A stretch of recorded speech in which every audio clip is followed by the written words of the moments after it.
আজি বিশ্ব পৰিৱেশ দিৱস সমগ্ৰ বিশ্বজুৰি পালন কৰাৰ লগতে এইবেলি পলাবাৰী সমষ্টিৰ ওপৰহালিত আশীৰ্বাদ সমন্বয় সমিতিয়ে ওপৰহালি ৰাইজ গৌৰৱৰ সহযোগত অনুষ্ঠিত কৰে বিশ্ব পৰিৱেশ দিৱস।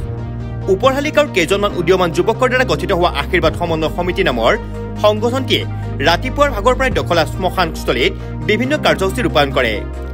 অসমৰ জাতীয় সংগীত অ মোৰ আপোনাৰ দেশ নামৰ সংগীত পৰিৱেশনৰ পৰা আৰম্ভ কৰা উক্ত অনুষ্ঠানটিত চাফাই অভিযান, বিশিষ্ট ব্যক্তিক সম্বৰ্ধনা, গছপুলি ৰোপণ তথা একেৰে আলোচনা চক্ৰে সমাপ্ত কৰা হয়। উক্ত অনুষ্ঠানটিত ওপৰহালি ৰাইজ গৌৰৱৰ সভাপতি, উপসভাপতি, সম্পাদক, নৱনিৰ্বাচিত আঞ্চলিক পঞ্চায়ত সদস্য, ৱাৰ্ড সদস্য তথা অঞ্চলটিৰ বিশিষ্ট ব্যক্তিসকল উপস্থিত থাকে। প্ৰথমে আমি আপোনালোকৰ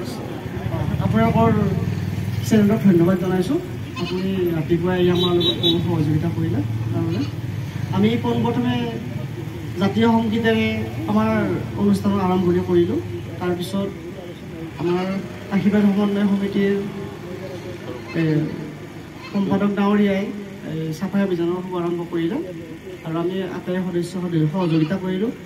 আৰু তাৰপিছতে আমাৰ নিমন্ত্ৰিত অতিথিৰ দ্বাৰা বৃক্ষৰোপণ অনুষ্ঠান উদযাপন কৰা হ'ল। আৰু এতিয়া আমাৰ চতুৰ্থ কাৰ্যসূচী চলি আছে মুকলি সভাও প্ৰায় কিছু সময়ৰ পিছতে আমাৰ সামৰণি হ'ব। তাৰপিছত আৰু চাফাই অভিযান চলি থাকিব। এইখিনি আমাৰ আজিৰ দিনজোৰা কাৰ্যসূচী। গতিকে আমাৰ এই কাৰ্যসূচীটোৰ ফালৰ পৰা আমি জগতলৈ এটা বাৰ্তা দিব বিচাৰিছোঁ যে, আৰু মুকলি সভাৰ ফালৰ পৰাও কৈ আছে যে অনুষ্ঠান এটা জন্ম হয়, কিন্তু জন্মৰ পিছতে কিছু বছৰ ভিতৰত মৰহি যায়। কিন্তু মৰহি যোৱাৰ বিভিন্ন কাৰণ থাকিব পাৰে, যেনে ৰাইজৰ সহযোগিতা নাপায়। আমি আহ্বান জনাইছোঁ যে আমাৰ এই অনুষ্ঠানটোৰ জৰিয়তে আমি আহ্বান জনাইছোঁ আমাৰ বা জনসাধাৰণে যাতে আমাক সহযোগ কৰে। সহায় সহযোগ অবিহনে কোনো এটা অনুষ্ঠান জীয়াই থাকিব নোৱাৰে। গতিকে সমূহ অসমবাসী ৰাইজৰ লগতে সমগ্ৰ বিশ্বকে আমি আহ্বান জনাইছোঁ।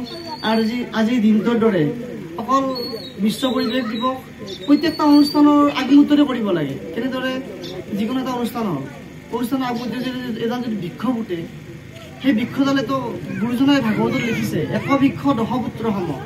একোডাল বৃক্ষই 10 পুত্ৰৰ সমান কাম কৰে। গতিকে যিকোনো অনুষ্ঠানৰ আগমুহূৰ্তে বৃক্ষৰোপণ অনুষ্ঠানটো ৰাখক আৰু এই বৃক্ষডাল ভৰণ পোষণ তেওঁলোকক এই গছডাল সুৰক্ষা দিয়াৰ ব্যৱস্থা কৰিব লাগে। আমি আজি এই দিনটোৰ আজি এই বিশ্ব পৰিৱেশ দিৱসৰ আমাৰ ফালৰ পৰা এইটোৱে বাৰ্তা থাকিল যে অনুষ্ঠানৰ মৰহি যোৱাৰ কোনো কাৰণ থাকিব নোৱাৰে। এটাই কাৰণ যে এই অনুষ্ঠানটোক ৰাইজে যাতে সহায় সহযোগিতা কৰে।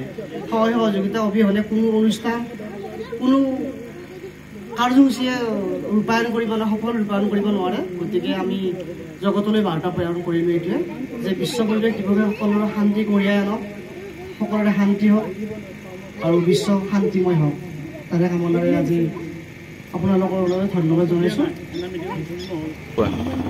আমাৰ অনুষ্ঠানটোৰ ফালৰ পৰা আমি আমাৰ যিখিনি নিমন্ত্ৰিত ব্যক্তিয়ে লগতে জনসাধাৰণে ৰাইজে আমাক যিখিনি সহায় সহযোগিতা কৰিলে আমি প্ৰত্যেকলৈ শলাগৰ শৰাই আগবঢ়াইছোঁ।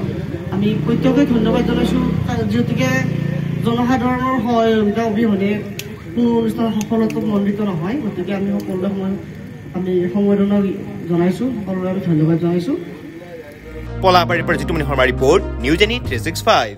Stay informed, stay ahead. News Any 365.